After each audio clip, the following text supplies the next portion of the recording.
bir nəfər müəllimlərdən danışırdı, belə yəni stajı olan müəllimlərdən də ki, xəbərdardır, məlumatı çox idi. Məsələn, Avropa alimləri hesablayıblar Həzrəti Peyğəmbərin 23 ildə tətbiq elədiyi proqramı bu gün kompüter dövründə 200 ilə də tətbiq eləmək. Mən ona gətirib çıxardırdım azı. Bəli.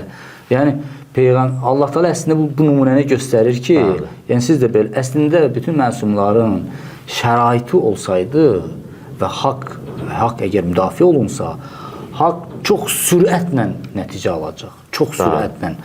Elə bir 100%-dir dacı. 100%-dir. İnsanın xəstəliyi məlum, ruhu yaradılıb Allahın tərəfindən, cismi yaradılıb Allahın tərəfindən, dərmanı da Allah. Həkim gəlir, kompüter, analiz, MRT, nə bilim, KT filan, bəsməkən, rengi, meliç, nə bilim, neynə. O da baxır, bir dəfə deyir, nədir? Sonra deyir, yox, o birisidir. Qan analizi gəlir, deyir, bunun əksi nədir? Amma Allahın gözünün qabağındadır da, belə desək. Yaxşı, yaradan da budur. İstər maddi tərəfin, istər mənəvi tərəfin. Dərmanın da bu bilir. Bu bilir. Əntumul mərza və Allahu təbib o. Həzrəti Rasulullah dedir. İnsanlar hamısı xəstəsiz, təbibimiz də Allahdır.